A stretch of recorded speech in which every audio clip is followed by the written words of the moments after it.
ஆண்டவர் இயேசு கிறிஸ்துவுக்குள் அருமையானவர்களே, ஆசீர்வாதம் நிறைந்த பரிசுத்தமான ஓய்வு நாள், கிறிஸ்து ஆண்டவர் மகிமை விளங்குகிற பண்டிகையை தொடர்ந்து வருகின்ற 7வது ஓய்வு நாள்.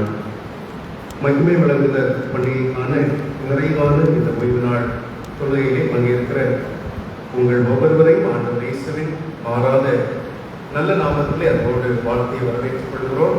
இந்த காலை நேர தொழுகை நாளும் எல்லாம் வல்ல கடவுள் பிதா, குமாரன், பரிசுத்தாவியின் திருப்பெயரில் உள்ளது. ஆமென். கடவுளை நோக்கி நாம் அனைவரும் இறை வேண்டுதல் செய்வோம். கண்களை மூடி நாம் ஜெபிப்போம்.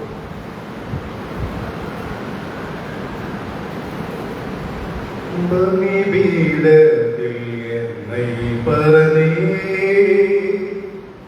படைக்கின்றேனே இந்த மேடை, அடியேனை சித்தம் போல ஆண்டு நடத்திடுமே, அடியேனை சித்தம் போல ஆண்டு நடத்திடுமே. கல்வாரி அன்பினை கண்டு விரைந்தோடி வந்தே, கழுவும் திருவத்தாலே கரை நீக்க இருதயத்தை, கழுவும் திருவத்தாலே கரை நீக்க இருதயத்தை. அனைத்து நன்மைகளுக்கும் ஆசீர்வாதங்களுக்கும் ஊற்றும் உறைவிடமான எங்கள் நல்ல ஆண்டவரே, வானாதி வானங்களுக்கு மேலாக தம்முடைய பரம சிங்காசனத்தில் வீற்றிருக்கிற எங்கள் பரிசுத்தம் நிறைந்த நல்ல கடவுளே, இந்த ஆசீர்வாதமும் மன மகிழ்ச்சி நிறைந்த பரிசுத்தமான ஓய்வு நாளின் காலை வேளையிலே உம்முடைய திருச்சமூகம் நோக்கி நாங்கள் வந்திருக்கிறோம். ஆண்டவரே, கடந்த இரவெல்லாம் எங்களை கண்ணின் மணி போல பாதுகாத்த வந்தீர். உம்முடைய ஆசீர்வாதத்தினாலும் அன்புள்ள தயவினாலும் நாங்கள் இந்த நாளிலே உங்களுடைய ஆலய தொழுகை நாங்கள் பங்கேற்று கடவுளுக்கு நாங்கள் நன்றி செலுத்த தேவரில் எங்களுக்கு பாராட்டி இருக்கிற இந்த வேலைக்காக நன்றி செலுத்துகிறோம். சுவாமி, இந்த அருமையான ஆராதனையின் மூலமாக உங்களுடைய நாமம் அதிகமாக மகிமைப்பட கருத்திருக்கிறதை ஆகும். தொழுகையில் பங்கேற்கிறவர்கள் வருத்தங்கள், மனபாரங்கள், பல்வேறு விதமான தேவைகள், எதிர்பார்ப்புகளும் சமூகம் வருகிற பொழுது, இங்கிருந்து அவர்கள் இல்லம் செல்லுகிற பொழுது நிறைவான இறையாசனோடு கடந்து செல்ல கருத்திருக்கிறதை ஆகும்.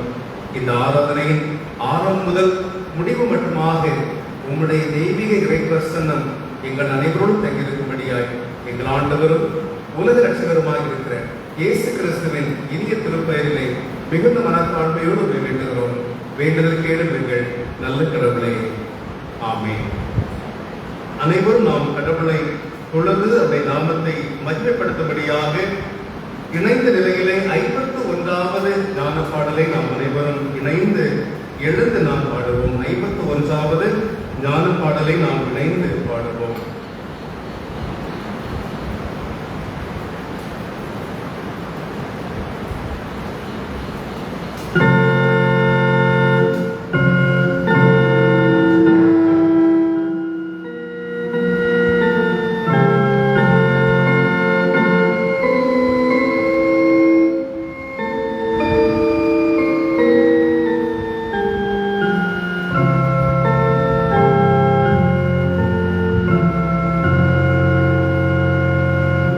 Lord,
அனைவரும் நாம் இணைந்த நிலையில் நமது பாடல் புத்தகத்திலே 45வது பக்கம் இடம்பெற்றிருக்கின்ற காலை ஆராதனை முறைமையை அனைவரும் பின்பற்ற கிடவோம்.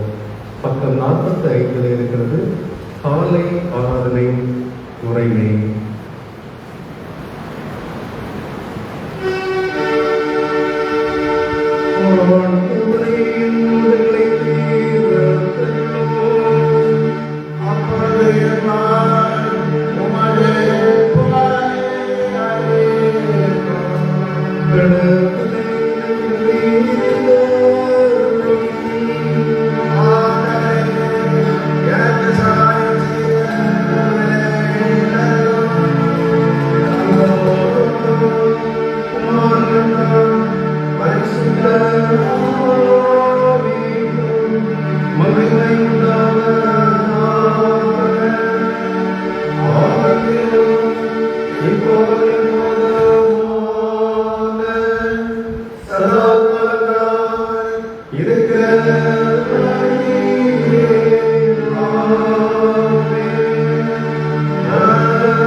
முறைமுறையாக படிக்கும்படியாய் தெரிந்து கொள்ளப்பட்ட சங்கீதம் 103. 103வது சங்கீதத்தை நாம் முறையாக வாசிக்கலாம். 1 தொடங்கி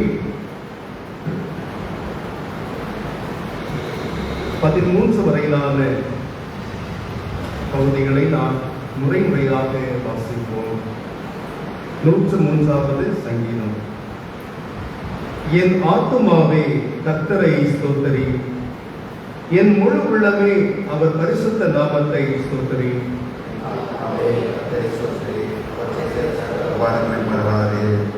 அவர் உன் அக்கிரமங்களை எல்லாம் மன்னித்து உன் நோய்களை எல்லாம் குணமாக்கி உன் பிராணனை பாதாளத்தில் விலக்கி மீட்டு உன்னை கிருபையினாலும் இரக்கத்தினாலும் முடிசூட்டி நன்மையினால் உன் வாயை திருப்தியாக்குகிறார். கடலுக்கு சமானமாய் உன் வயது திரும்ப வாழ வயது போலாகிறது. ஒடுக்கப்படுகிற யாவரும் கர்த்தர் நீதியையும் நியாயத்தையும் செய்கிறார்.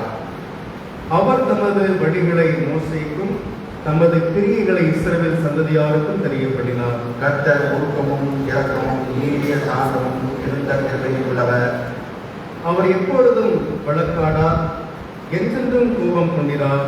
நமது பாவங்களுக்கு தக்கபடியே அவர் நமக்கு செய்யவில்லை, நமது அக்கிரமங்களுக்கு தக்கபடியே அவருக்கு சரி கொடுக்கவில்லை. பூமிக்கு வானம் எவ்வளவு உயரமோ அவருக்கு பயப்படுகிறவர்கள் மேல் அவருடைய கிருபையும் அவ்வளவு பெரிது. மேற்குக்கும் கிழக்குக்கும் எவ்வளவு தூரமோ அவ்வளவு தூரமாய் விளக்கினார். நாம் இணைந்து படிப்போம். தகப்பன் தன் பிள்ளைகளுக்கு இறங்குகிறது போல கர்த்தர் தமக்கு பயந்தவர்களுக்கு இறங்குகிறார். பிதாவுக்கோ குமாரனுக்கோ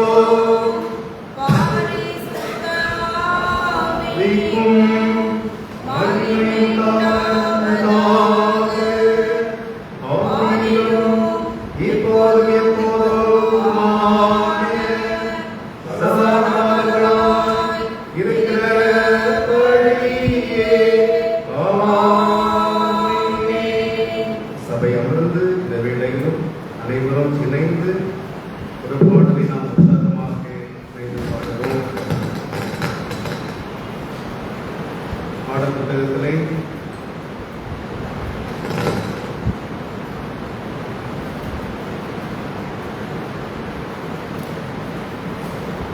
போற்றி துதிப்பேன் என் தேவனே, புனித இதயமுடனே நேற்றும் இன்றும் என்றுமாகா இயேசுவை நான் என்று பாடி துதிப்பேன் என்கிற பாடலை நாம் உற்சாகமாக கரந்தற்கு நாம் பாடுவோம். 557வது பாடலை நாம் இணைந்து பாடுவோம். பிற்பாடு திருமறை பகுதிகள் வாசிக்கப்படும்.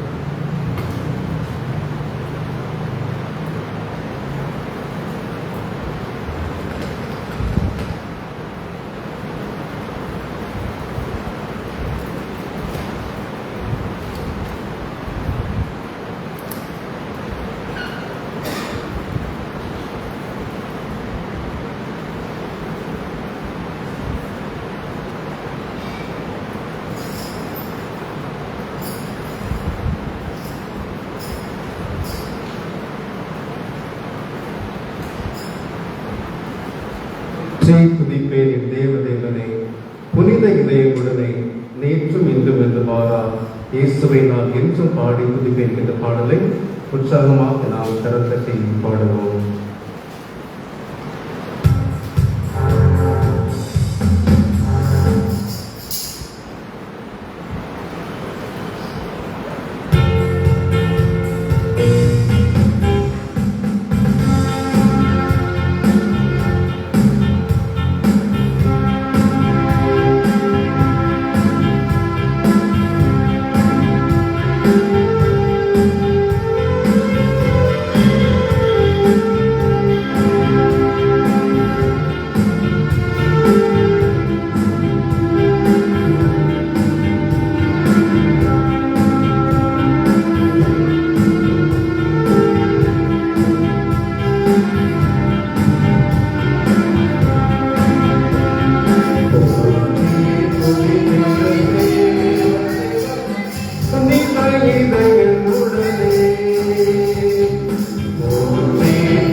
வாழ்வுகளே, இந்த ஆசீர்வாதம் நிறைந்த பரிசுத்தமான ஓய்வு நாளின் காலை வேளையிலே நம்முடைய திருமறை பாடங்களை நாம் வாசிக்க கவனமாய் கேட்போம்.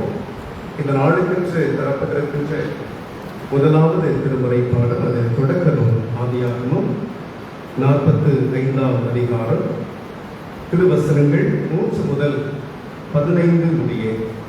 ஆதியாகமம் 45ஆம் அதிகாரம், வசனங்கள் 3 முதல் 15 வரையிலான திருமறை பகுதிகள்.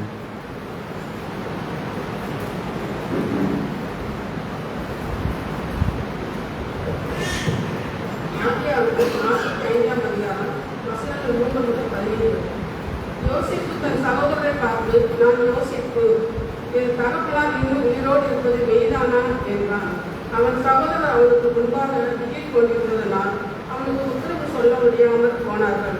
அப்பொழுது யோசேப்பு தன் சகோதரரிடம், என் கிட்ட வாருங்கள் என்றான். அவர்கள் கிட்ட போனார்கள். அப்பொழுது அவன், எகிப்துக்கு போகும்படி நீங்கள் விற்று போட்ட உங்கள் சகோதரன் யோசேப்பு நான் தான். இங்கே வரும்படி நீங்கள் என்னை விட்டது பற்றி சஞ்சலப்பட வேண்டாம், அதற்காக வருந்தவும் வேண்டாம். ஜீவ ரட்சணை செய்யும்படி கடவுள் என்னை உங்களுக்கு முன்னே அனுப்பினார். இப்பொழுது 2 வருஷ காலமாக தேசத்தில் பஞ்சம், இன்னும் 5 வருஷம் உழவும் அறுப்பும் இல்லாமல் பஞ்சம் இருக்கும். பூமியிலே பின் சந்ததி உங்களுக்கு இருக்கும்படி உங்களை ஆதரிக்கிறதற்காகவும் உங்கள் அத்தனை பேரையும் உயிரோடே காப்பாற்றுவதற்காகவும் உங்களுக்கு முன்னமே கடவுள் என்னை அனுப்பினார். ஆதலால் நீங்கள் அல்ல, கடவுளை என்னை இடத்திற்கு அனுப்பினவர். அவர் என்னை பார்வனுக்கு காப்பனாகவும் பார்வன் குடும்பம் அனைத்திற்கும் அத்தனாகவும் எகிப்து தேசம் முழுமைக்கும் அதிபதியாகவும் வைத்தார். நீங்கள் என் தாப்பனிடத்திற்கு வெளியில் போய் உங்களுடைய குமாரனாகிய யோசேப்பு உங்களுக்கு சொல்லி அனுப்பினதை கேளும் என்று சொல்லுங்கள். கடவுள் என்னை எகிப்து தேசம் முழுமைக்கும் அதிபதியாக வைத்தார். என்னிடம் வாரும், தாமதிக்க வேண்டாம். நீங்களும் உமது பிள்ளைகளும் பிள்ளைகளின் பிள்ளைகளும் உமது ஆடு மாடுகளோடும் உமக்குள்ள யாவற்றோடும் யோசேப்பு நாட்டில் வாசம் பண்ணி என் சமீபத்தில் இருக்கலாம். உமக்கும் உமது குடும்பத்தாருக்கும் உமக்கு இருக்கிற யாவற்றுக்கும் அருமை வராதபடி அங்கே உண்மை பராமரிப்பேன். இன்னும் 5 வருஷம் பஞ்சம் இருக்கும் என்று சொல்லுங்கள். இதோ உங்களோட பேசுகிறவன் நானே என்பதை உங்கள் கண்களும் என் தம்பியாகிய பெரியவின் கண்களும் காண்கின்றனவே. எகிப்திலே எனக்கு இருக்கிற சகல மகிமையும் நீங்கள் கண்ட யாவையும் என் தாழ்வுக்கு அறிவித்து அவர் சீக்கிரமாக இவ்விடம் வரும்படி செய்யுங்கள் என்று சொல்லி தன் தம்பியாகிய பென்யமீனின் கழுத்தை கட்டிக்கொண்டு அழுதான். பென்யமீனும் அவன் கழுத்தை கட்டிக்கொண்டு அழுதான். பின்பு தன் சகோதரர் யாவரையும் யுத்தம் செய்து கட்டிக்கொண்டு அழுதான். பிற்பாடு அவன் சகோதரர் அவனோடு சம்பாசித்தார்கள். இன்றைய முதல் திருமுறை நாம் அனைவரும் படிக்க கேட்டோம். அப்படியாக இந்த நாளுக்கென்று அருளப்பட்டிருக்கின்ற 2வது திருமுறை பாடம், அது நிருப வாசகம். அப்போஸ்தலராகிய பவுலடிகளார் கொரிந்து திருச்சபைக்கு எழுதிய முதல் கடிதம் 1 கொரிந்தியர் 15ஆம் அதிகாரம், வசனங்கள் 21 முதல் 26 முடிய. 1 கொரிந்தியர் 15ஆம் அதிகாரம், வசனங்கள் 21 முதல் 26 முடிய.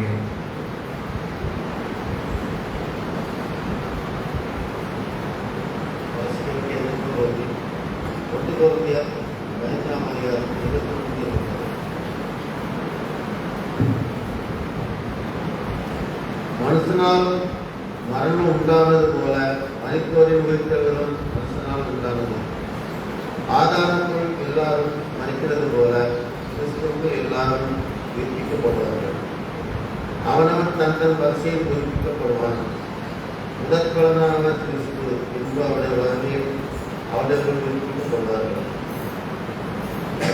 அப்பால் சகல பிரயத்தனத்தையும் சகல அதிகாரத்தையும் வல்லமையும் அவர் உழைத்து கடவுளும் பிதாவாயிருக்கிற ராஜ்யத்தை ஒப்புக்கொள்ளும் போது முடிவு சகல சத்துருக்களையும் தமது பாதத்தின் கீழ் போடும் வரைக்கும் அவர் அரசாள வேண்டியது அளிக்கப்படும் கடைசி சத்துரு மரணம். நாம் அனைவரும் எழுந்து நற்செய்தியை வாசிக்க கேட்கலாம். ஆண்டவரே எங்கள் மேலே இறங்கோ. ஆண்டவரே உமக்கு ஸ்தோத்திரம். இன்றைய நற்செய்தி வாசகம் தூய லூக்கா என்பவர் எழுதிய நற்செய்தி 6வது அதிகாரம் வசனங்கள் 27 முதல் 38 முடிய. லூக்கா நற்செய்தி 6வது அதிகாரம் வசனங்கள் 27 முதல் 38 வரையிலான திருமறை பகுதிகள். லூக்கா சுவிசேஷம் 6ஆம் அதிகாரம் வசனம் 27 முதல் 38 வரை. கேட்கிற உங்களுக்கு நான் சொல்கிறேன், உங்கள் சத்துக்களை அன்பு கூறுங்கள், உங்களை பகைப்பவர்களுக்கு நன்மை செய்யுங்கள், உங்களை சபிப்பவரை ஆசிரியர்கள், உங்களை நிந்திப்பதற்காக ஜெபம் பண்ணுங்கள். உன்னை ஒரு கணத்தில் அடைவதற்கு மறுகணத்தில் திருப்பிக் கொண்டு உன் நேராடையை எடுத்துக்கொள்வதற்கு உன் உள்ளாடையை எடுத்துக்கொள்ள தடை பண்ணாதே. உன்னிடத்தில் கேட்கிறவன் எவனுக்கும் கொடு, உன்னுடைய எடுத்துக் கொள்கிறவனிடத்தில் அதை திருப்பி கேளாதே. மனுஷர் உங்களுக்கு எப்படி செய்கிற வேண்டும் என்று விரும்புகிறாரோ அப்படியே நீங்கள் அவர்களுக்கு செய்யுங்கள். உங்களிடம் அன்பு கூறுகிறவர்களில் நீங்களும் அன்பு கூர்ந்தால் உங்களுக்கு கிடைக்கும் நன்றி என்ன? பாவிகளுக்கும் தங்களிடம் அன்பு கூறுகிறவர்களில் அன்பு கூறுகிறார்களே, உங்களுக்கு நன்மை செய்வதற்கு நீங்கள் நன்மை செய்தால் உங்களுக்கு கிடைக்கும் நன்றி என்ன? பாவிகளும் அப்படியே செய்கிறார்கள். திரும்ப கொடுப்பார் என்று எதிர்பார்த்து நீங்கள் கடன் கொடுத்தால் உங்களுக்கு கிடைக்கும் நன்றி என்ன? தங்கள் சரியானவராய் திரும்ப பெற்றுக்கொள்ளும்படி பாவிகளுக்கு கடன் கொடுக்கிறார்கள். நீங்களோ உங்கள் சத்துக்களை நன்கு கொள்ளுங்கள், நன்மை செய்யுங்கள், திரும்ப கிடைக்கும் என்று கருதாமல் கடன் கொடுங்கள். அப்பொழுது உங்கள் பலன் மிகுதியாக இருக்கும். நீங்கள் உன்னதமான பிள்ளைகளாக இருப்பீர்கள். நன்றிகத்திற்கும் கொல்லாதவருக்கும் நன்மை செய்கிறாரே. உங்கள் பிதா இரக்கமாக இருந்தது போல நீங்களும் இரக்கமுள்ளவராக இருங்கள். நீங்கள் தீர்ப்பு செய்யாதீர்கள், அப்பொழுது நீங்கள் தீர்ப்பு பெறாதிருப்பீர்கள். மற்றவர்களுக்கு ஆக்கிரைக்குள்ளாக தீர்க்காதீர்கள், அப்பொழுது நீங்களும் ஆக்கிரைக்குள்ளாக தீர்க்கப்படாதிருப்பீர்கள். விடுதலை பண்ணுங்கள், அப்பொழுது நீங்களும் விடுதலை பண்ணப்படுவீர்கள். கொடுங்கள், அப்பொழுது கொடுக்கப்படும். அமைக்கி குலுக்கி சரிந்து விடுபடி நன்றாய் இழந்து உங்கள் மடியிலே போடுவார்கள். நீங்களும் அழைக்கிற அழைப்புப்படியே உங்களுக்கு அழைக்கப்படும் என்றார். இன்றைய நற்செய்தியை நாம் அனைவரும் படிக்க கேட்போம். ஆண்டவரே எங்கள் மேல் இறங்கும். ஆண்டவரே உமக்கு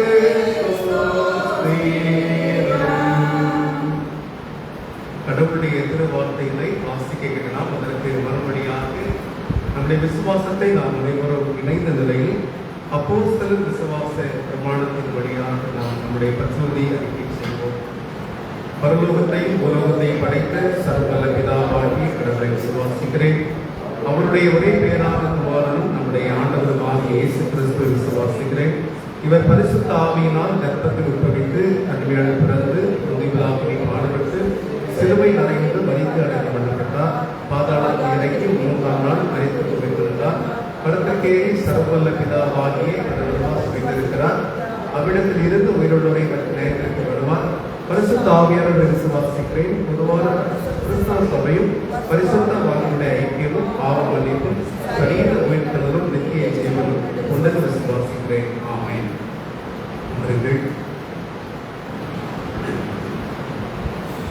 இவை செய்திக்கு பிற்பாடு சிறப்பு ஜபங்களை பிள்ளைகளுக்காக சிறப்பு நடாட்டியப்படும். இந்த முதல் பிள்ளைகளுக்காக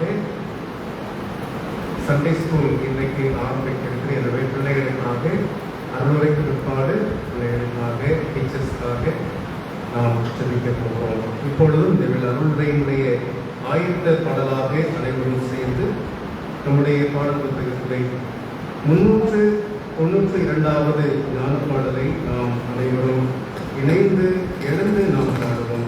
392வது ஞான பாடலை நாம் அனைவரும் இணைந்து எழுந்து பாடுவோம்.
தந்தையாகிய கடவுளாலும் ஆண்டவராகிய இறைவன் இயேசு கிறிஸ்துவினாலும் உங்கள் அனைவருக்கும் கிருபையும் சமாதானமும் அன்பும் இரக்கமும் விரைவாக உரிமையாகும். ஆமென். கிறிஸ்து இயேசுவில் அன்பிற்கு நீங்களே இந்த பரிசுத்தமான நாள் கிறிஸ்து மகிமை விளங்குதல் பண்டிகையுடைய நிறைவான நாள். கிறிஸ்து மகிமை விளங்குதல் பண்டிகைக்கு முன்ன 7வது ஓய்வு நாள். இந்த ஓய்வு நாளின் காலை வேளையில் நம்முடைய சிந்தனைக்கென்று பெறப்பட்டிருக்கின்ற திருமுறை பாடம் அது இன்றைய முதல் பகுதி. ஆதியாகமம் 45வது அதிகாரம் வசனங்கள் 3 முதல் 15 வரையிலான வசனங்கள். ஆதியாகமம் 45வது அதிகாரம் வசனங்கள் 3 முதல் 15 வரையிலான திருவசனங்கள். அதில் 4 முதல் 7 வரையிலான பகுதிகளை நாம் இவ்வாறு வாசிக்கின்றோம். 4 முதல் 7 முடிய. அப்பொழுது யோசேப்பு தன் சகோதரரிடம், என் கிட்ட வாருங்கள் என்றான். அவர்கள் கிட்ட போனார்கள். அப்பொழுது அவன், எகிப்திற்கு போகும்படி நீங்கள் விற்று போட்ட உங்கள் சகோதரன் யோசேப்பு நான் தான். இங்கே வரும்படி நீங்கள் என்னை விற்றதை பற்றி சஞ்சலப்பட வேண்டாம், அதற்காக வருந்தவும் வேண்டாம். ஜீவ ரட்சணியை செய்யும்படி கடவுள் என்னை உங்களுக்கு முன்னே அனுப்பினார்.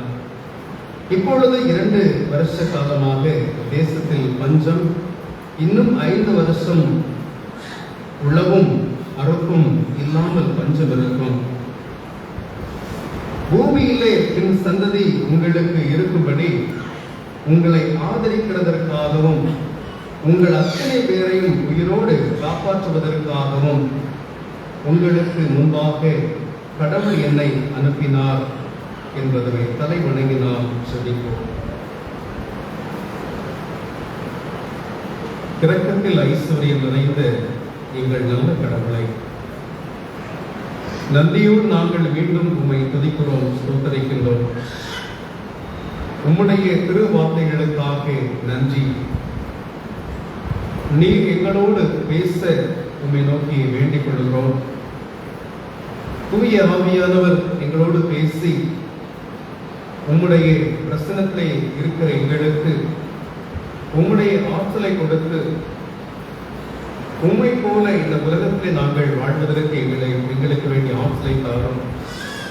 உம்மை போல வாழ்ந்து நாங்கள் ஒவ்வொருவரும் இந்த அற்ப உலகத்தை வெறுத்து இந்த அற்பமான உலகத்தில் இருந்து நாங்கள் நிலையான வாழ்வை நோக்கி நாங்கள் கடந்து வருவதற்கு உம்முடைய வார்த்தைகள் எங்களிலே கிரியை செய்யட்டும். நீ எங்களோடு பேசும், நாங்கள் கேட்கின்றோம். மீட்பர் இயேசுவின் மூலம் ஜெபிக்கிறோம். ஜெபம் கேளும் எங்கள் ஜீவனுள்ள நல்ல பிதாவே, ஆமென்.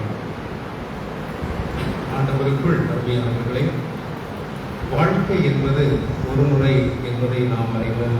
இந்த உலகத்திலே நம்முடைய உலகத்திலே இந்த உலகத்திலே பிறப்பு ஒன்று உண்டு என்று சொன்னால், இந்த உலகத்திலே அதை தொடர்ந்திருக்கிற இந்த உலகத்தின் ஓட்டத்தின் நிறைவு என்பது ஒன்று உண்டு என்பதை நாம் நன்கு அறிந்திருக்கின்றோம்.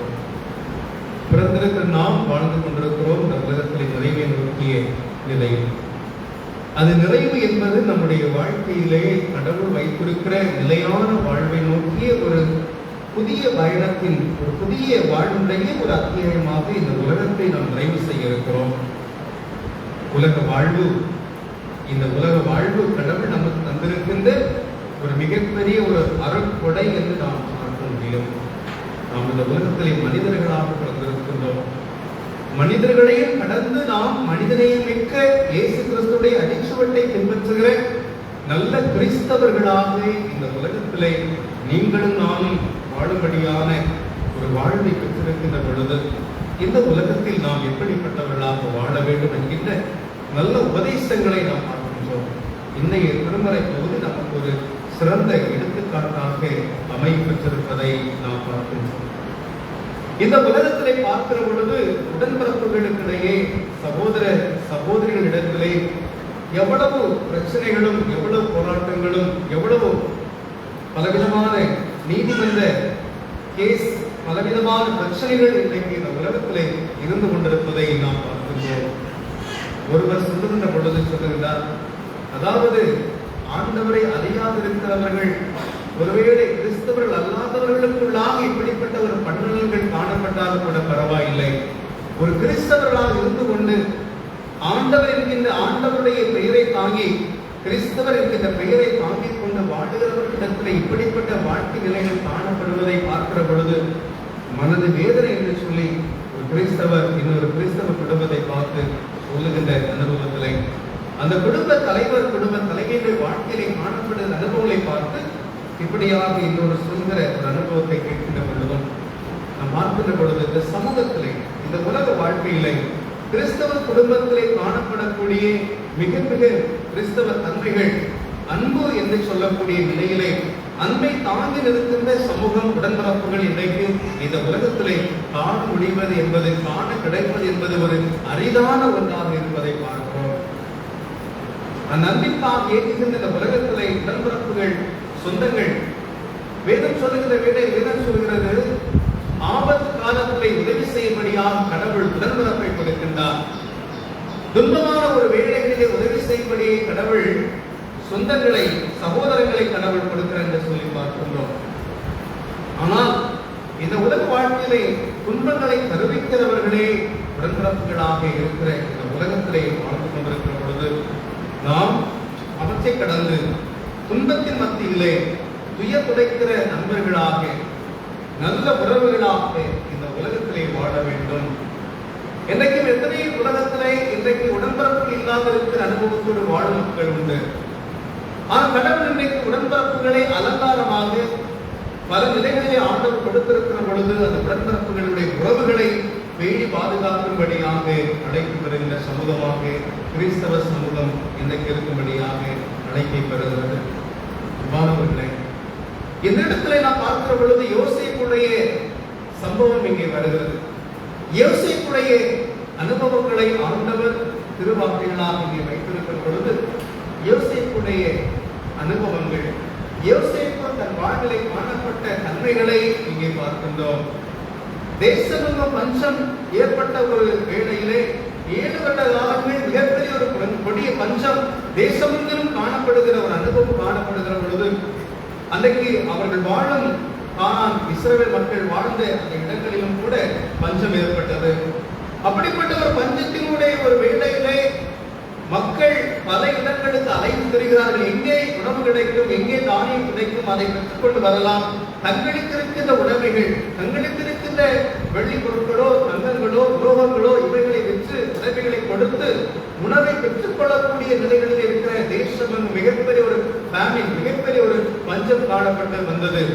அப்படிப்பட்ட ஒரு பஞ்ச காலங்களிலே தான் இங்கே பார்க்கிற பொழுது ஈசா இதை பார்க்கிற பொழுது யாக்கோபுடைய பிள்ளைகளாக அங்கே பார்க்கிற வேளையில் அவர்கள் இங்கே எகிப்து தேசத்தை நோக்கி அவர்கள் கடந்து வருகிறார்கள். எகிப்திற்கு வருகிறதுக்கான காரணம் என்ன என்று சொல்லி பார்க்கிற பொழுது தேசம் பஞ்சம் காணப்பட்டது. அவர்களுக்கு ஆகாரம் இல்லாத இருக்கிற ஒரு உணவு பஞ்சம் ஏற்பட்ட பொழுது உணவை பெற்று கொள்ளும்படியாக அவர் கேள்விப்பட்டு இதோ எகிப்திலே உணவு இருக்கிறது, தானியம் இருக்கிறது, அங்கே வந்து பெற்றுக் கொள்ளலாம் என்று சொல்லுகிற நிலை. யோசேப்பு அந்நாட்களிலே அவர் எகிப்திலே ஒரு உணவுத்துறை அதிகாரியாக, ஏன் பல துறைகளுக்கு ஒரு அதிகாரியான நிலையிலே, ஒரு கவர்னராக ஒரு நிலையிலே பார்க்கும் பொழுது எல்லா அதிகாரங்களையும் தன்னுடைய கரத்திலே வைத்திருக்கக்கூடியவனாக, பார்ப்பதற்கும் நிகரான ஒரு அதிகாரம் படைத்தவனாக, எனக்கு ஒரு யூதனாய் காணப்பட்டு வந்த இந்த யோசேப்பு அவர் எகிப்திலே அவர் ஒரு உயர் அதிகாரியாக இருக்கிறார்.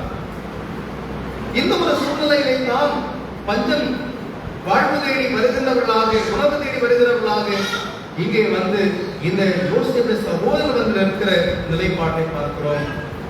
யோசேப்பை தன்னுடைய 17, 18, 19 இந்த வயதுகளிலே ஒரு இளைஞனாக ஒரு வளர் நிலையிலே காணப்பட்ட ஒரு இளம் பருவத்திலே காணப்பட்ட ஒரு யோசேப்பை இங்கே தங்கள் மூலமாக அடையாளம் கண்டுகொள்ள முடியவில்லை. உடன்பிறப்புகள் மூலமாக இங்கே பார்வை நிலையிலே அதே போலவே நிலையிலே யோசேப்பை காணப்படும் பொழுது தன்னுடைய உடன்பிறப்பு என்கின்ற ஒரு அடையாளத்தை இவர்களாலே கண்டுகொள்ள முடியாத நிலை.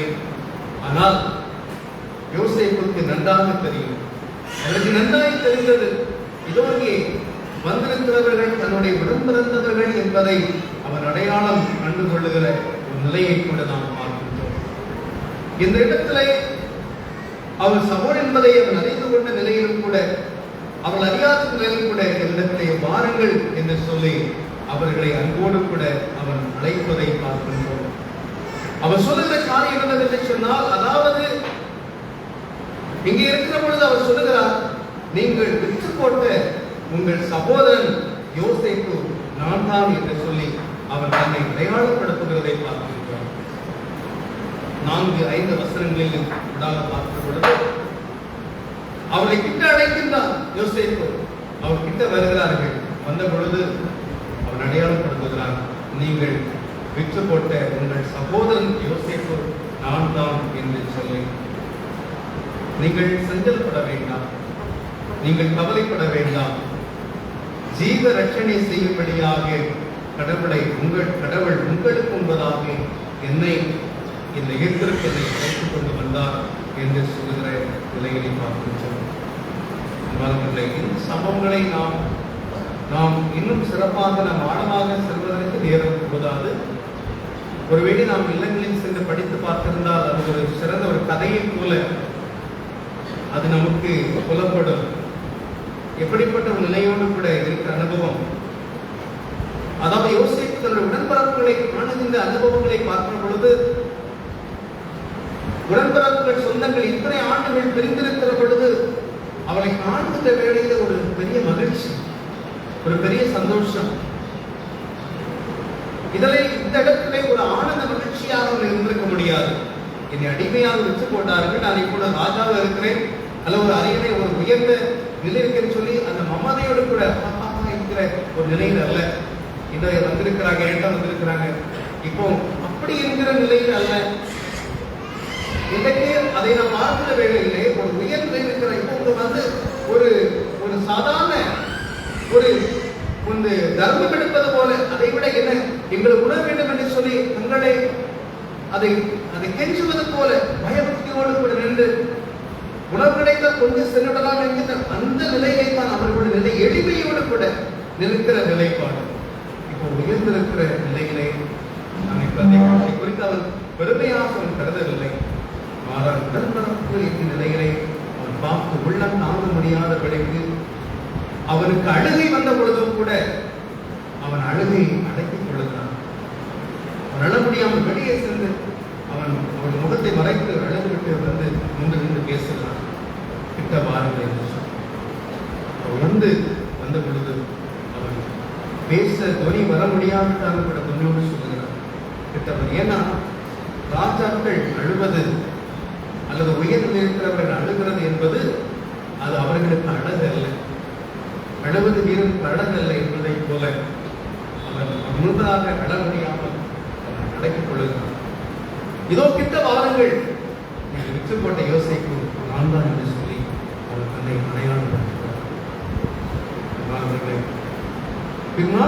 பிற்பாடு இருக்கிற பகுதிகளின் ஊடாக நாம் பார்க்கும் பொழுது அவன் பெஞ்சமின் அவனுக்கு அடுத்த நிலையில் கூட காணப்பட்ட உடன்பிறப்பாக பெஞ்சமினை அவன் கண்டு அவன் ஆற தழுவுகிறான். அல்லது அவரை அவன் தழுவிக் கொள்ளுகிற ஒரு நிலை, அவனை தழுவிக் கொள்ளுகின்றான். உடன்பிறப்பின் மாசத்துடைய நிலை பொதுவாக நாம் சொல்லுவோம், பல நாட்கள் பிரிந்திருக்கிற அனுபவங்களுக்கு அன்பு கூட பெருகும் என்று சொல்லுவோம். அருகில் இருக்கிற வேலையிலே அதற்கான மேன்மைகள் தெரியும். ஒருவித உறவுகள் கூட அப்படித்தானே தோன்றுகிறது. உடன்பிறப்புகள் அருகில் இருக்கிற பொழுதுதான் அந்த பகைமைகளும் கூட அதிகம் வருகிறது சொல்லி தெரியவில்லை. நாம் அருகில் இருந்தாலும் கூட அன்பு செய்ய வேண்டும் என்பது அழைப்பு. இப்பொழுது பிரித்திருக்கிற வேலையை மீண்டும் சந்திக்கின்ற பொழுது இருக்கிற ஒரு மகிழ்ச்சியினுடைய நிலைகளும், அதாவது இதுவரை கூட உயிரோடு கூட யோசேப்பு காக்கப்பட்டிருந்தது என்பது ஒரு மிகப்பெரிய ஒரு காரியம். அவன் அடிமையை விட்டு போட்டு இருக்கிற பொழுது அவன் தேவையில்லாத குற்றங்களை சிறைச்சாலை இருக்கிற வேளையிலே அவன் அதிகாரி வருவதை நினைத்து பார்க்க முடியாத ஒரு காரியம். ஆனால் கடவுள் அவனை அவ்வளவு நிலையை உயர்த்திருக்கிறது. கடவுளை மீதுபடுத்தியதை பார்க்கும். கடவுள் உங்களுக்கு முன்னதாக என்னை இங்கே அனுப்பினார். இந்த உயிரினையும் தந்து பஞ்சத்திலே உங்களை போஷிக்கும்படியாய் கடவுள் எனக்கு ஒரு வாய்ப்பு கொடுத்தார் என்று சொல்லி அந்த நிலையில் கூட அவன் கடவுளை முதன்மைப்படுத்தி தன்னை தாழ்த்தி இருக்கிற நிலையை கூட திருவள்ளுவர் சொன்னது போல, இன்னார் செய்தாரை ஒருத்தர் அவன் ஆள நன்மையும் செய்துவிடும். அதற்கு இலக்கணமாக இந்த யோசேப்பு தன் வாழ்க்கையை அமைத்துக் கொள்ளுகிற நிலைப்பாட்டைக்குள்ள அவரை ஆதரிக்கின்றார். அவருடைய மனைவி, உங்களுடைய பிள்ளைகளை போஷிக்க இதோ அழைத்துக் கொண்டு வாருங்கள், தகப்பனை அழைத்துக் கொண்டு வாருங்கள், உடைய உடல்களை அழைத்துக் கொண்டு வாருங்கள், உங்களை போஷிக்க என்று சொல்லி உங்களுக்கு அடைக்கலம் கொடுப்பேன் என்று சொல்லி அவன் அடைக்கலம் தருகிற நிலைப்பாடுகளுக்கு பின் பகுதிகளில் கூட நாம் படித்து பார்க்கின்ற நிலைப்பாட்டை நாம் புரிந்து கொள்ள முடியும். அன்பானவர்களே, இந்த நிலையிலே பார்க்கிற பொழுது, இந்த பெஞ்சமினை பார்க்கிற பொழுது, பென்யமீனை அவன் அகர தழுவுகின்ற வேளையிலே அவன் அதை முடியவில்லை, அழுது விடுகிறான். முதல்ல எல்லா நாட்டுக்கு என்னை போல அதை காண்பித்துக் கொள்கிறான். ஆனால் அந்த அதிகாரத்தில் இருந்து பிற்பாடு சகோதரனை பார்த்து பென்யமீனை நேசித்திருக்க அந்த நிலையில் கூட அவனை பார்க்கிற பொழுது அவனை ஆற தழுவி அவன் அழுகிற நிலைப்பாட்டை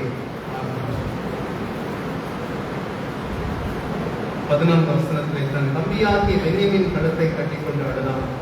பென்யமீனும் அவன் கழுத்தை கட்டிக்கொண்டு அழுதான். பின்பு சகோதரி யாவரையும் அவன் யுத்தம் செய்து கட்டிக்கொண்டு அழுதான். பிற்பாடு அவன் சகோதரோடு கூட அவன் சம்பாசித்தார்கள். இதெல்லாம் இந்த நிலைகளிலே நாம் பார்க்கின்ற வேளையில இங்கே நமக்கு இந்த அனுபவங்களை பார்க்கின்ற காரியம் யோசேப்பிலே காணப்பட்ட அன்பு, யோசேப்பிலே காணப்பட்டு வந்த அந்த நிபந்தனையற்ற அன்பை நாம் பார்க்கின்றோம். எந்த ஒரு நிபந்தனைகளை அங்கே பார்க்க முடிகிறது? நிபந்தனை இல்லாத அன்பை வெளிப்படுத்துகின்ற யோசேப்பை நாம் இங்கே பார்க்கிறோம். இந்த அன்பினுடைய வெளிப்பாடு என்பது அது மன்னிப்பிலே நிறைவடைகிறது. சகோதரர்கள் தன்னை அவர்கள் குடியிலே போட்டார்கள், அடிமையாக அவரை மீனத்தை விட்டு போட்டார்கள். அப்போ தங்களுக்கு அன்பு காட்டவில்லை, எந்த விதமான நிலையில உடன்பிறப்பு கூட சேர்க்க முடியாது இருக்கிற பகைமையே தங்களுக்கு காண்பித்த, பகையே தங்களுக்கு தந்த, வெறுப்பையே தந்த, ஒதுக்கின, ஓரங்கட்டப்பட்ட நிலையிலே காணப்பட என்னை ஒதுக்கினவர்களுக்கு வாழ்வு கொடுக்கிறார், என்னை வெறுத்தவர்களுக்கு வாழ்வு கொடுக்க வேண்டும் என்கிற நிலையோடு கூட வெறுத்தவர்களுக்கும் ஒடுக்கினவர்களுக்கும் குரல்களிலே தூக்கி வீசினவர்களுக்கும் அரவணைப்பை ஒரு தந்தையாக மாறுகிறார், ஒரு தாயாக மாறுவதை யோசிக்கும். அதை காணப்பட்ட முழுமையான அன்பு, முழு அன்பு அவர்களை முழுவதுமாக மன்னிக்கிறார். மன்னிப்பாரோ மன்னிக்க மாட்டாரோ பிற்பாடு என சகோதரர் சொல்லி அவங்க அறிஞருடைய சம்பாஷணை அப்ப தூக்கி போட்ட நிலையிலே இவ்வளவு கஷ்டத்தை வருவித்த நாங்களே போல் இருக்கிறோம், எங்களை படித்து விடுவாரோ பழி வாங்கி விடுவாரோ, அல்லது நீங்கள் உங்களுக்கு எந்த சுவாக்கி கிடையாது இது போய்விட சொல்லி அகற்றிவிடுவாரோ, அல்லது ஒருவேளை சிறைப்பிடித்து ஒருவேளை இந்த இடத்திலே போட்டு விடுவாரோ என்கின்ற ஒரு அச்சத்தோடு தான் நிற்க வேண்டும். ஆனால் அதை செய்யவில்லை. அவர் அன்பை காண்பித்து மன்னிப்பை கொடுக்கிறார். அவரை சேர்த்து அரவணைத்து அவர்களுக்கு வாழ்வு தருகின்றவனாய் அவர் காணப்படுகிற ஒரு நல்ல அடையாளத்தை இந்த யோசேப்பு தன் வாழ்க்கையிலே அவர் காண்பிப்பதை நாம் பார்க்கின்றோம். இந்த உலக வாழ்க்கையிலே நாம் வாழ்கின்ற பொழுது நம்முடைய வாழ்க்கை என்பது எப்படிப்பட்டதாக இருக்க வேண்டும்? யோசேப்பை போல இருக்க வேண்டும். நாமும் கூட நிலையான அன்பினை நாம் நிலை கொண்டிருக்கிற மக்களாக இருக்க வேண்டும். அது மட்டுமல்ல, அந்த அன்பினுடைய வெளிப்பாடு மன்னிக்கின்ற சுபாவுடையவர்களாக இருக்க வேண்டும். பிறகு மன்னிப்பை தரக்கூடிய ஒரு பண்பு நலனோடு கூட நாம் வாழ வேண்டும். அந்த மன்னிப்புடைய மேன்மை என்ன தெரியும்? மன்னிப்புடைய உண்மை தன்மை என்னவென்று நாம் பார்க்கிற பொழுது நமக்கு துன்பம் வரைவித்தவர்கள் செய்த காரியங்களை மறந்து விடுகிற காரியம். இன்றைக்கு பல நேரங்களிலே நாம் பார்க்கும் பொழுது இன்றைக்கு நாம் மன்னித்து விட நாம் வார்த்தைகளை சொல்லி விடுகிறோம். ஓகே, நாம் மன்னித்து விட சொல்லுவோம். ஆனால் நாம் மறக்கிறோமா என்று பார்த்தால் அது முடியாது. அதை மறக்க முடியுமா? நிச்சயமாக முடியும். யோசேப்பால மறந்திருக்க முடியுமா? நிச்சயம் மறந்திருக்கதான் முடியாது. ஆனால்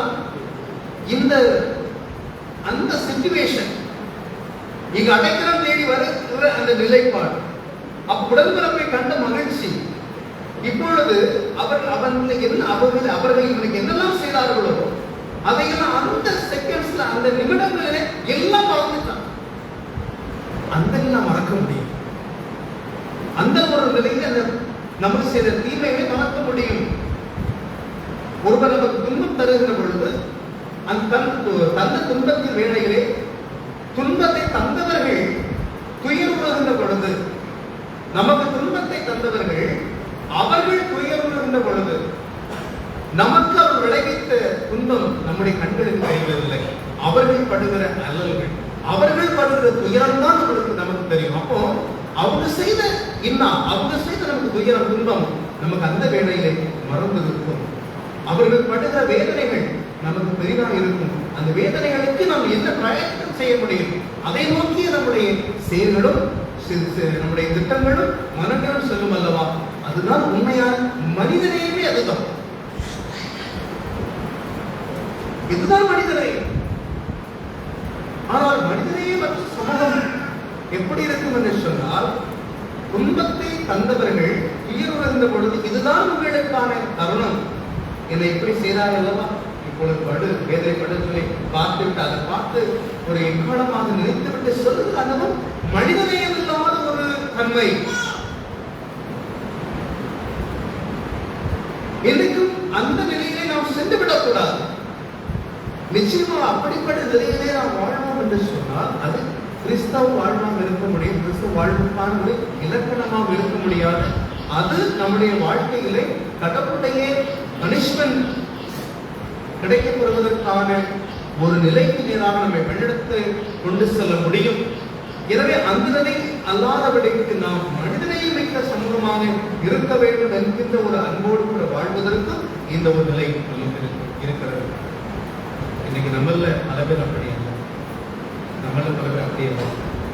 என்ன செய்யணும்? கஷ்டப்படுத்துறவங்க கஷ்டப்படுகிற பொழுது ஐயோ சொல்லி எல்லாம் அவங்க ஜபிக்கிற பாருங்க, அதுதான் அப்படி வாழ்ந்து கொண்டிருக்கிறோம். ஆனா அந்த நிலையிலே கூட இருக்கிற முடியாத இருக்கிற மன கடினம் இருக்கிற மக்கள் கூட சிலர் இருக்கலாம். அதெல்லாம் இன்னைக்கு நம்ம பொய்யவே கூடாது. யாரும் அப்படி இல்லை. ஆனால் இந்த உலகத்துல நமக்கு கிடைத்திருக்கிற உறவுகள் நமக்கு சொல்லுவார்கள், நீங்க ஏன் போய் உதவி செய்றீங்க, ஏன் போய் உதவி செய்யுங்க, எதுக்கு நம்ம உதவி செய்ய வேண்டும் என்று சொல்லி ஒரு குடும்ப தலைவர் சொல்லலாம், குடும்ப தலைவி சொல்லலாம். அவ்வளவு போய் செய்ய வேண்டிய அவசியம் கிடையாது என்று சொல்லி, இல்லை இல்லை இல்லை, நம்ம அப்படி செய்யக்கூடாது, உதவி செய்ய வேண்டும். நாம் அதை அந்நிலை பொருட்படுத்தாதபடிக்கு நாம் அவர்களுக்கு நன்மைகளை செய்யக்கூடியவர்களாக நாம் காணப்பட வேண்டும். அதற்கான அழைப்பை கடவுள் நமக்கு தரக்கூடியவர்களாக இருக்கின்றார். வேதம் சொல்லுகிறது, நீதிமொழிகள் 19வது அதிகாரம் வசனம் 11 சொல்லுகிறது, குற்றத்தை மன்னிப்பதே மகிமை என்று சொல்லி. குற்றத்தை மன்னிப்பதே என்ன மகிமை என்று சொல்லி பார்க்கிறோம். நீதிமொழிகள் 19:11, குற்றத்தை மன்னிப்பதே மகிமை. உண்மையிலே யோசிக்கக்கூடிய வாழ்க்கையில் அவன் செய்த குற்றங்கள், அவன் செய்த தவறுகளை மன்னிக்கிறார், அது அவன் மகிமையை இருக்கிறது. கொடுப்பதிலே மகிழ்ச்சி, மன்னிப்பை வழங்குவதில் மகிழ்ச்சி, பழி வாங்குவதில் அல்ல, பழி தீர்ப்பதிலே அல்ல. என்னைக்கு நம்முடைய எண்ணங்கள் எப்படி இருக்கிறது சொன்னால், பழி வாங்குகிற வேலையை தருணமாய் பார்த்துக்கொண்டு பழி வாங்கி அதன் மூலமாய் மகிழ்ச்சி அடைகிற மகிழ்ச்சி, அது நிறையான மகிழ்ச்சியாக இருக்க முடியாது. அது சிம்பிள் பிரஷர் அந்த நிலையிலே கிடைக்கிறது. ஆனால் நீங்கள் மன்னித்து விடுகிற போது இருக்கிற சந்தோஷம் இருக்கிறதே, அது சஸ்டைனாக, அது நீடித்துக் கொண்டிருக்கக்கூடியதாக இருக்க முடியும். அதன் கொடுப்பதிலே கிடைக்கிற மகிழ்ச்சி, அந்த மகிழ்ச்சி அது ஒரு மகிமையான மகிழ்ச்சியாக இருக்க முடியும். ஒரு கிறிஸ்தவ சுபாவம், ஒரு கிறிஸ்தவ சுபாவத்தில் நிலை கொண்டவராக யோசேப்பு காணப்படுகிறார். கிறிஸ்து ஆண்டவர் சிலுவையிலே தன்னை சிலுவையிலே அறைந்தவர்களுக்கும் அறைந்தும் அறையாமல் தன்னை அடித்தவர்களுக்கும் அன்பு செய்கிற பிதாவை இவர்களுக்கு மன்னியும் என்று சொல்லி வேண்டுகிறார். முதல் வார்த்தையாக பிதாவை இவர்களுக்கு மன்னியும். அப்படி என்றால் நம்முடைய வாழ்க்கையிலே தருணங்கள் கிடைக்கின்ற வேளையில் பிறருக்கு மன்னிப்பை கொடுக்கின்றவர்களாக, மன்னிப்பை தரக்கூடிய நண்பர்களாக நாம் வாழுகின்ற ஒரு வயது எனக்கு சிறந்த ஒரு வாழ்வாக இருக்க முடியும். எனவே நம்முடைய வாழ்க்கையில் தெய்வீக அன்பு நிறைந்திருக்கிறவர்களாக நாம் வாழ ஒப்புக்கொள்வோம். தெய்வீக அன்பு பிள்ளைகளை செஞ்சிருக்கீங்க, ஏன் சரிங்க?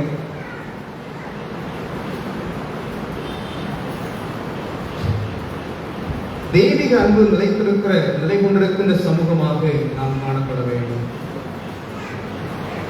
தெய்வீக அன்பு நம்முடைய வாழ்க்கையிலே நிலை கொண்டு நாம் பிற மக்களுக்கு நாம் பெறுகின்ற மக்களாக நாம் இருக்கின்ற தெய்வீக அன்பு நிறைந்திருக்கின்ற சமூகமாக நீங்களால் வாழ்ந்து யோசிப்பை போல நல்ல ஒரு குணநலம் கொண்டவர்களாக நாம் வாழுவோம். அப்படிப்பட்ட மக்களாக வாழ்ந்து அழிந்து போகிற உலகத்திலே நாம் அன்பை பிறருக்கு கொடுத்து நாம் பிறருக்கு மன்னிப்பை வழங்கி நிலையான வாழ்வை சுதந்திரித்து வாழ கடவுள் நம்மை இந்த வார்த்தை மூலமாய் ஆசீர்வதிப்பாராக. எல்லாம் பற்றி மேலான இறை சமாதானம் உங்கள் இருதயங்களை சிந்தைகள் கிறிஸ்து இயேசுவுக்குள் விரைவாக ஒப்பப்படுத்தி பலப்படுத்தி காப்பதாக. ஆமென்.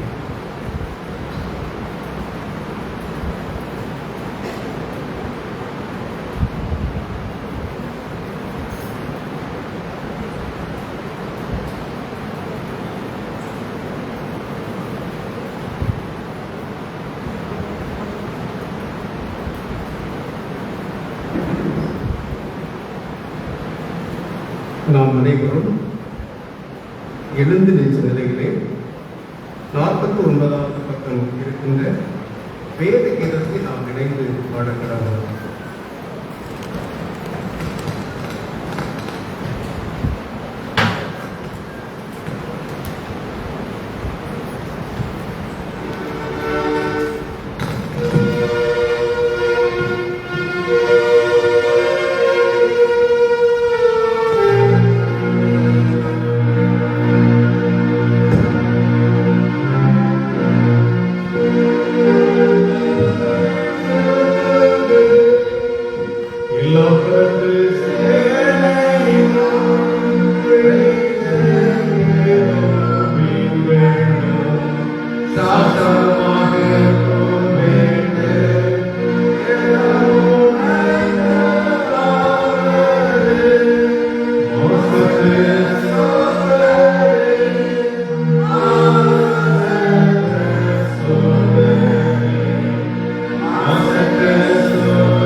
சபை அறிவிப்புகள் இந்த வேளையிலே நடைபெறும்.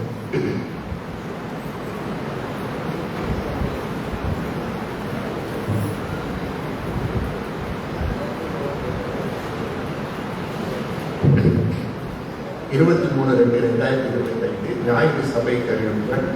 பிறந்த நாள் வருகிற 28/2/2025 தனது பிறந்த நாளை கொண்டாடும் நம்முடைய சபையினர் திரு அருள் அவர்கள் துணையான திருமதி மேரி அருள் பீட்டர் அவர்களுக்கு சபையின் சார்பில் பிறந்த நாள் நல்வாழ்த்தினை தெரிவித்துக் கொள்கிறோம். கடந்த வார காணிக்கைகள் ஞாயிறு ஆராதனை காணிக்கை 2230 ரூபாய், சுதந்திர காணிக்கை 500 ரூபாய், மாத காணிக்கை 3500 ரூபாய், மொத்தம் 6230 ரூபாய். சில அறிவிப்புகள்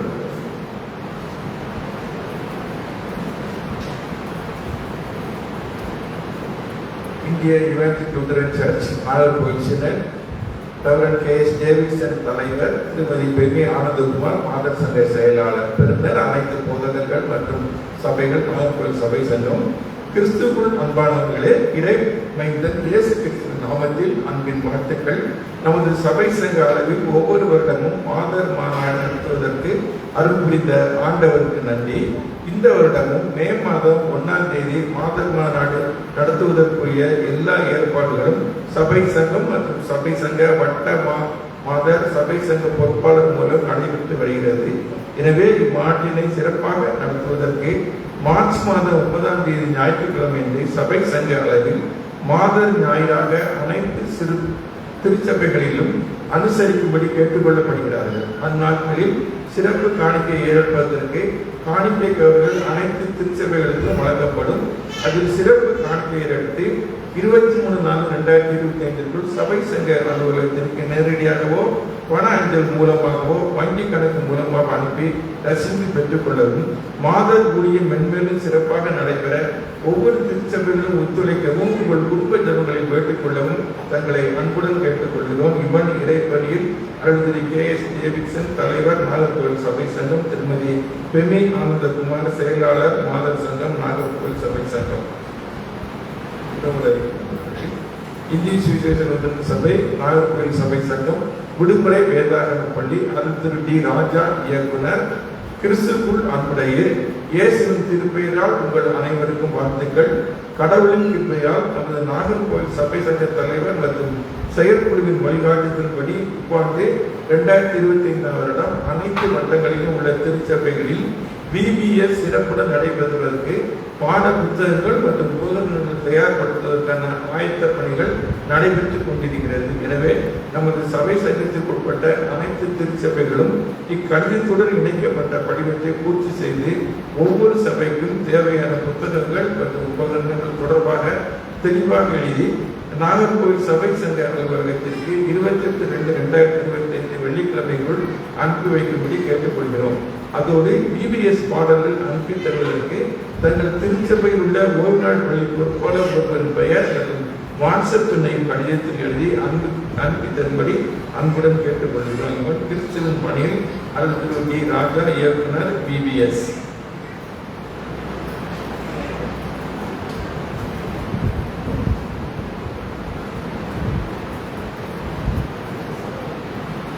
சிறப்பு ஜெபத்திற்காக நாம் ஆயுதமாகிறோம். எங்களுடைய சிறப்பு நாட்கள் இணைக்கப்படும்.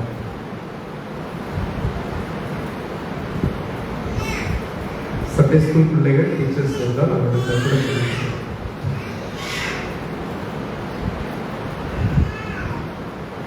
பாடல் பாடுகிற நிலையில் அலுவலகம் கேட்டுக்கொள்வேன்.